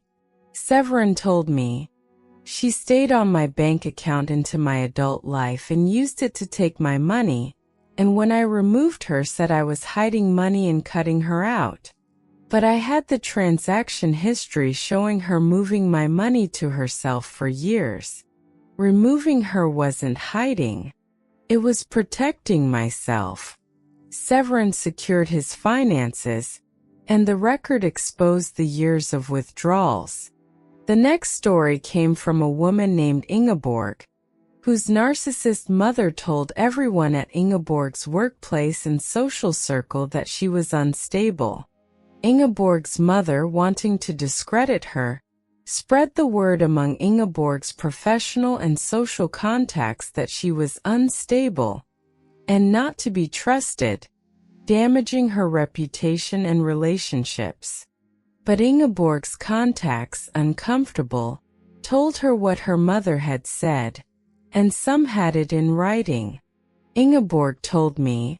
She told my colleagues and friends I was unstable to discredit me. But the people who heard it told me, and some had it in writing. Her own words spread to my contacts proved what she was doing. The documentation showed the smear was hers. Ingeborg's reputation held, because the smear was traced to its source. The next story came from a woman named Mathilde, whose narcissist mother demanded she cancel every plan to attend to manufactured needs. Whenever Mathilde made plans, a trip, an event, a commitment, her mother would manufacture a sudden need time to force Mathilde to cancel, and when Mathilde finally stopped canceling, her mother told the family she'd abandoned her needy mother. But Mathilde had documented the pattern. The manufactured needs timed precisely to her plans, and how each dissolved once it worked. Mathilde told me, every time I made plans, she'd have a sudden need time to make me cancel, and when I stopped canceling, she said I abandoned her. But I documented the pattern, the needs always timed to my plans, always dissolving once I gave in. The record showed they weren't real needs. They were control.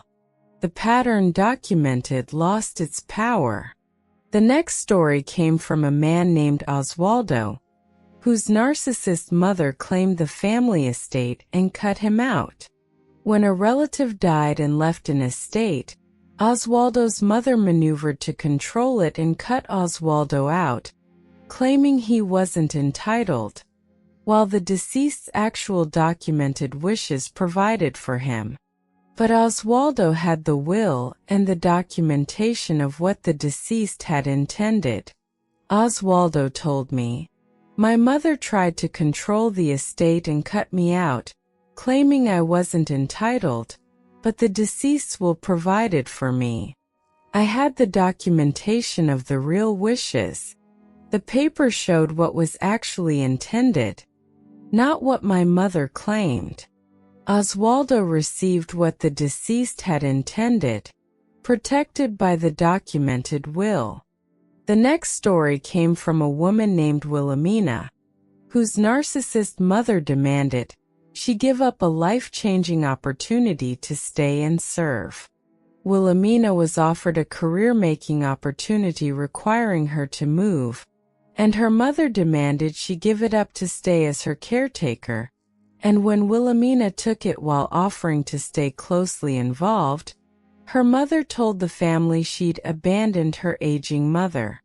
But Wilhelmina had the messages showing her offers to stay connected, and her mother's all-or-nothing ultimatum.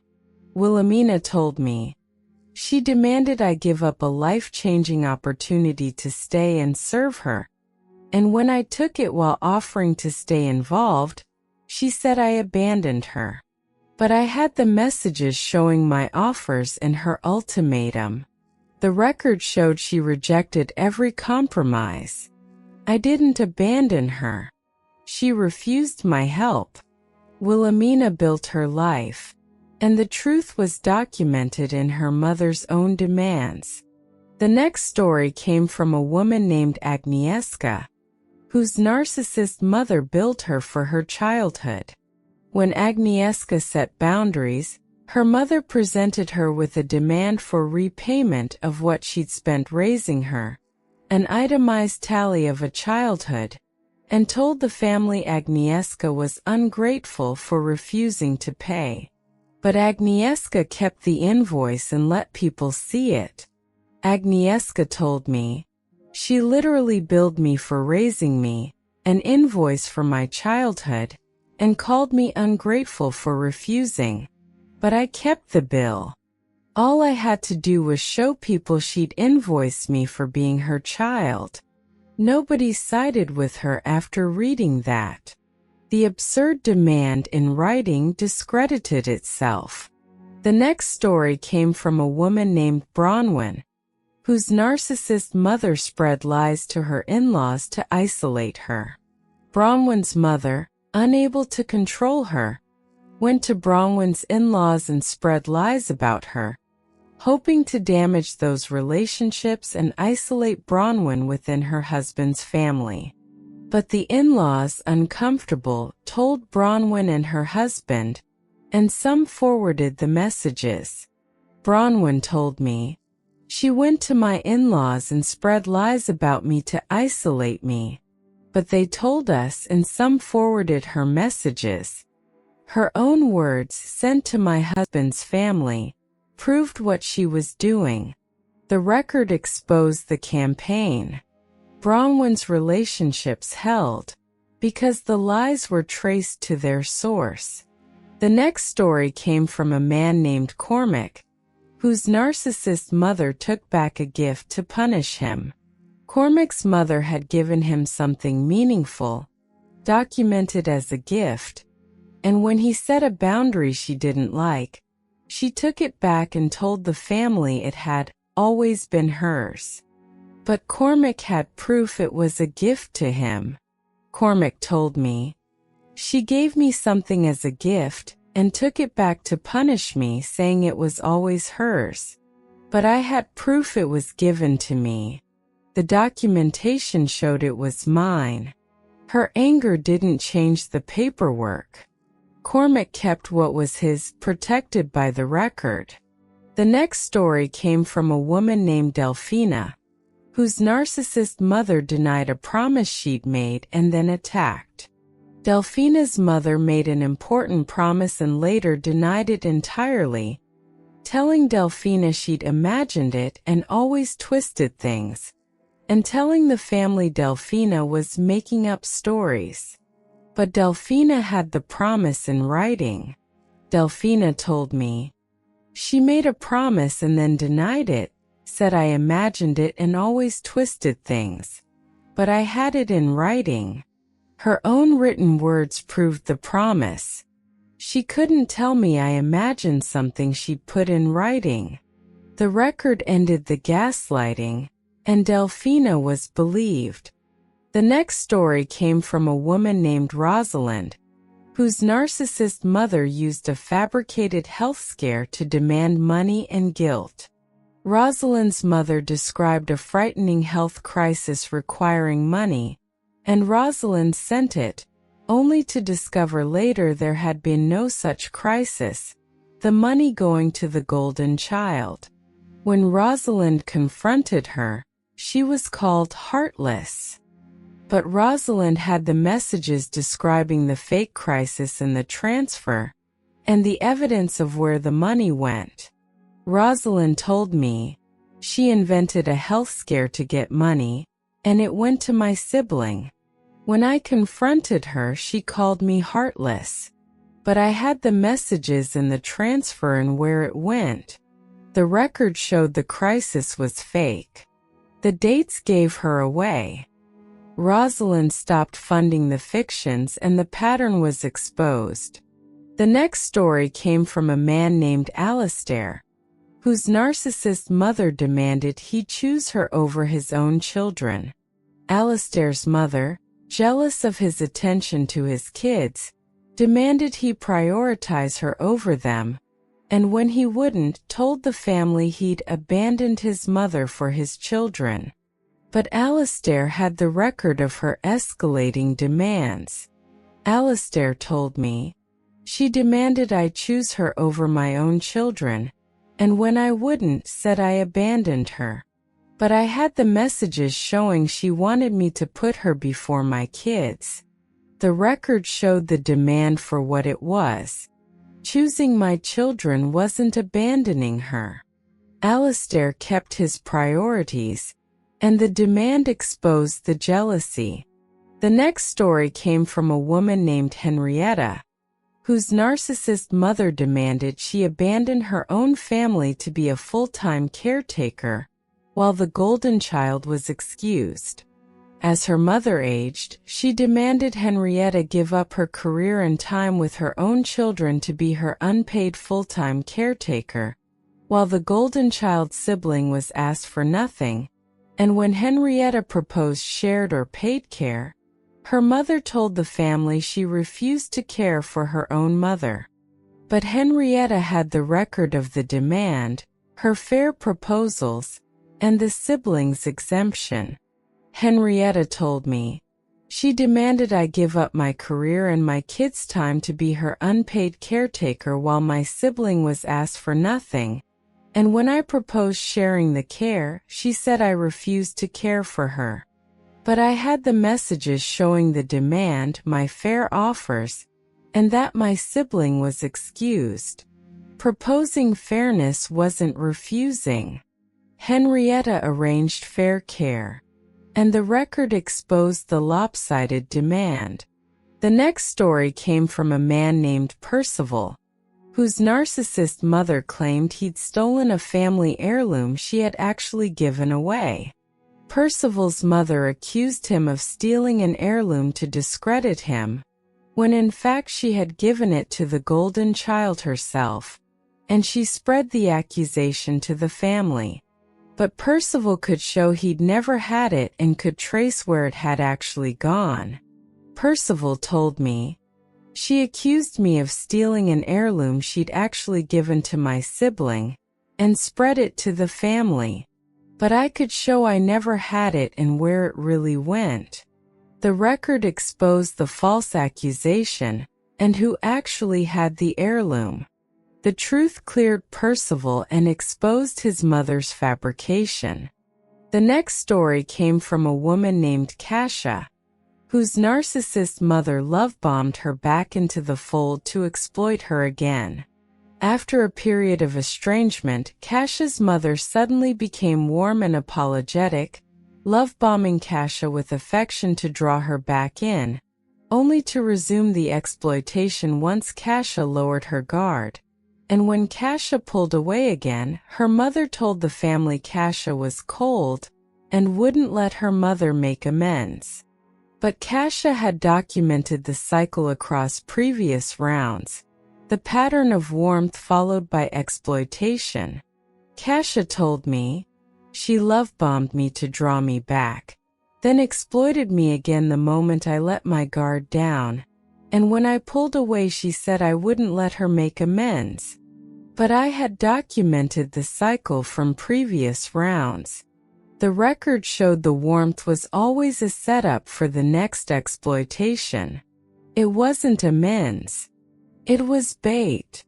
The documentation revealed the cycle, and Kasia protected herself with the record of the pattern. The next story came from a woman named Odalise, whose narcissist mother demanded she fund an extravagant lifestyle as proof of love. Odalise's mother expected her to fund an expensive lifestyle, framing any refusal as proof Odalise didn't really love her. And when Odalise set limits, told the family Odalise was stingy and ashamed of her mother. But Odalise had the record of the escalating demands and everything she'd already provided. Odalise told me, "She demanded I fund an extravagant lifestyle as proof of love, and when I set limits said I was stingy and ashamed of her. But I had the record of her demands and everything I'd given. Love isn't measured in money, and the record showed I'd been generous.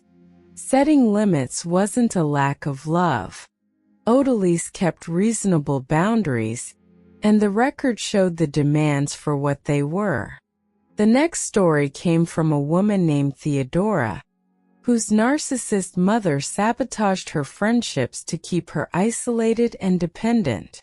Theodora's mother, wanting to be her only source of connection, worked to end her friendships, spreading lies to Theodora's friends, creating conflicts, so Theodora would have no one but her. When Theodora discovered it, her mother said she was imagining a conspiracy. But Theodora's friends told her what her mother had said, and some forwarded the messages. Theodora told me, "She sabotaged my friendships to keep me isolated and dependent on her. and when I found out said I was imagining things. But my friends told me and forwarded her messages. Her own words proved the sabotage. I wasn't imagining it. Theodora's friendship survived because the sabotage was documented. The next story came from a man named Ignatius, whose narcissist mother claimed his professional success was really hers and demanded repayment. When Ignatius succeeded through his own work, his mother claimed credit for making him and demanded he now fund her as repayment, and when he set limits, told the family he'd forgotten where he came from. But Ignatius had built his success alone and had the record of her escalating demands.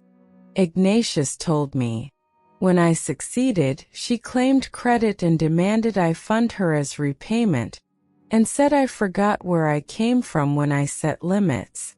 But I'd built it myself, and I had the record of her demands. Setting limits wasn't forgetting my roots. It was refusing to be cashed in on. Ignatius kept reasonable boundaries, and the record showed the demands for what they were. The next story came from a woman named Persephone, whose narcissist mother told everyone she was the real victim of a daughter's cruelty. When Persephone finally spoke about her difficult childhood, her mother preemptively told the whole family that Persephone was cruel to her, abusive, so that Persephone's truth would sound like an attack. But Persephone had documented the reality, the journals, the records, the corroboration of witnesses. Persephone told me, she got ahead of my truth by telling everyone I was cruel and abusive to her, so my story would sound like an attack. But I had journals, records, and witnesses. The documentation showed what actually happened.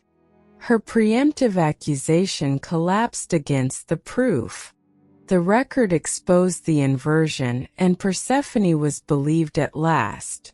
The next story came from a woman named Guinevere, whose narcissist mother demanded she give up an inheritance from her father. When Guinevere's father died and left money to her, her mother demanded she hand it over, claiming it belonged to the family. And when Guinevere kept what her father had left her, told the family Guinevere was greedy, and keeping her father's money from her grieving widow. But Guinevere had the will, the clear documentation that her father had left the money to her. Guinevere told me, my father left money to me, and my mother demanded it and called me greedy for keeping it. But the will said it was mine. The document showed exactly what my father intended. She couldn't claim what he'd left specifically to me. Guinevere kept her father's gift, and the will settled who it belonged to. The last story before we close came from a woman named Rosalind, and it brings us back to where we began, to the power of simply writing things down.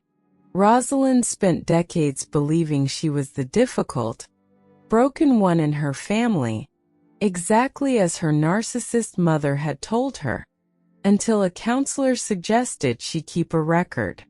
And over months, as Rosalind documented each interaction, a pattern emerged that she had never been able to see while living inside it. Her mother's promises and denials, her cruelties and reversals, her constant rewriting of events.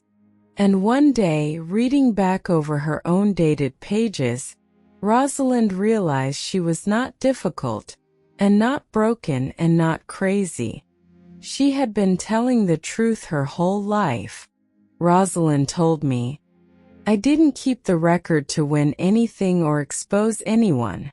I kept it to find out if I was crazy like she always said. And reading my own pages back, I finally knew I wasn't. The record gave me back my own mind. That was the whole victory. Not beating her. Just believing myself again. And that, in the end, is what every one of these stories is really about. Before the final reflection, two more, because they show the same truth from two more angles. The first came from a woman named Evangelina, whose narcissist mother turned every one of her accomplishments into a competition. When Evangelina graduated, her mother made the celebration about herself. When Evangelina got engaged, her mother announced her own dramatic news to steal the moment. When Evangelina had a baby, her mother manufactured a crisis to pull the attention back.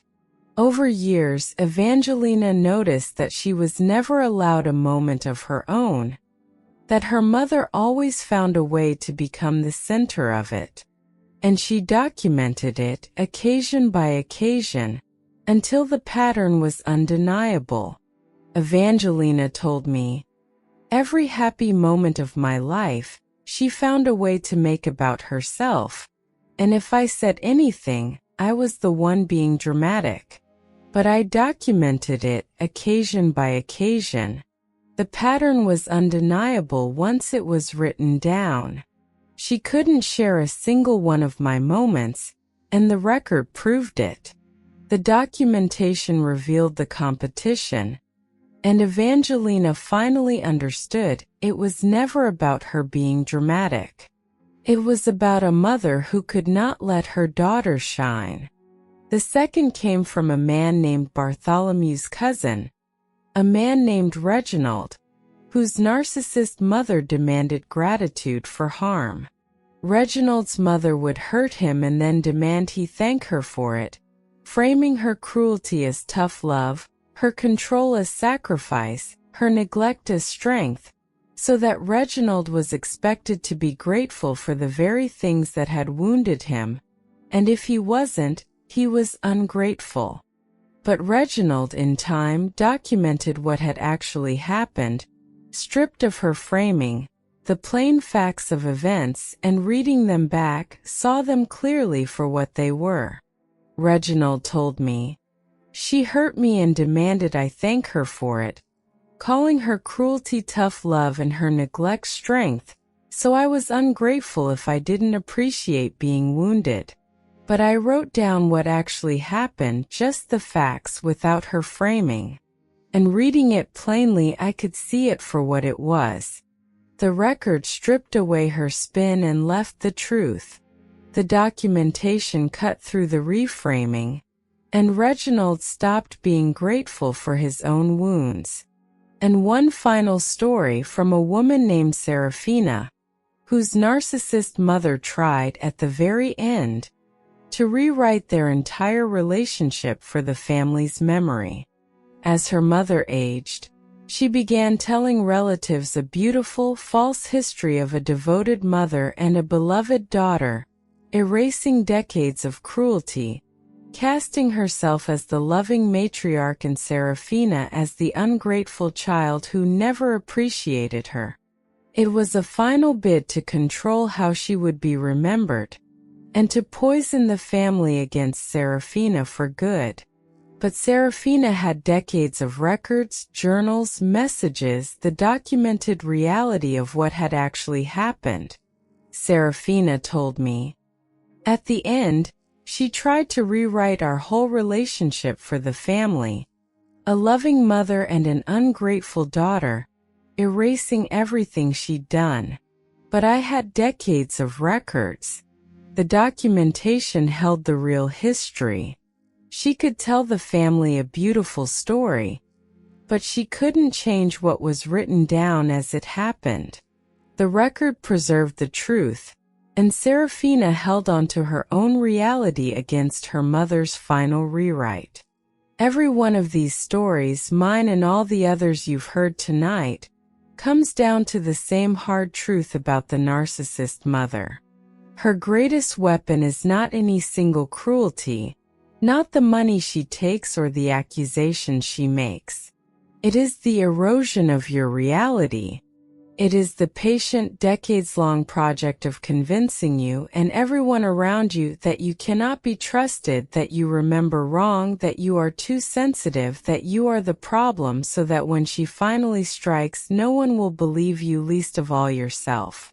She assigns you the role of scapegoat before you can walk, and she spends your whole life making sure the family sees you through her eyes, so that her word will always beat yours. And notice what saved every single person in these stories. Not one of them won by being louder than their mother or crueler or more persuasive in the moment, because you cannot outperform a person who has made performance her whole life. What saved them was the record, the dated journal, the documented accounting, the bank alerts, the saved messages, the video, the recording, the credit report, the care log, the will, created quietly, often at a therapist's suggestion, often just out of a desperate need to hold on to a reality that was slipping away, and then produced at the exact moment it was needed, so that the truth could speak for itself.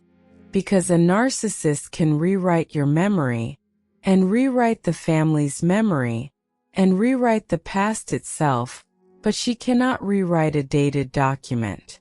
She cannot argue with a page from 3 weeks ago. She cannot twist a recording of her own voice. And I want to say the thing that matters most, the thing that has nothing to do with winning.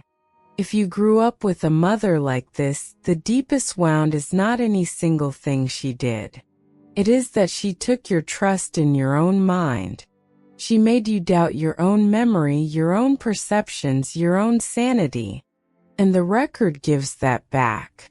When you write down what happened, dated and honest, and you look at it later and see that you were right, that it happened exactly as you felt it did, something heals that no apology from her could ever heal, because you stop needing her to confirm your reality. You become your own witness. The journal does not just prove the truth to the family, proves the truth to you. And that, in the end, is the freedom. So if you have a mother like this, a mother who cannot love you, only use you, who has spent your life telling you that you are crazy and difficult and the problem in every room, hear me. You are not crazy. You are not too sensitive. You are not the villain she made you out to be. And you do not have to win the argument against her, because you were never going to outtalk a master manipulator. You only have to keep the record. Write it down. Date it. Save the messages. Keep the proof. Not out of bitterness, but so that on the day she forces the confrontation, and she will, you can lay the truth on the table and let it speak, and so that on every other day, you can look at those pages and know with total certainty that you were telling the truth all along. Thank you for staying with me through all of these. Mine and Joelle's and Marisol's and Simone's and Nadia's and Beck's and Grace's and Priya's and Talia's and Daniel's and Hannah's and Rebecca's and Marcus's and Josephina's and Delphine's and Aisha's and Idris's and Zainab's and Fatima's and Ingrid's and Camille's and Beatrice's and Lucas's and Sophia's and Renata's and Yuki's and Amara's and Elias's and Layla's and Priscilla's and Noor's and Esther's and Valentina's and Raphael's and Imani's and Soledad's and Tobias's and Adelie's and Priyanka's and Adi's and Cristiano's and Rosalind's and Genevieve's and Mirabelle's and Anselm's and Delia's. If your mother spent your life telling you that you couldn't trust your own mind, I hope tonight reminded you of the truth. You can. You always could. Keep your records, keep your reality, and keep your peace. You were never the villain. Take care of yourself and sleep well.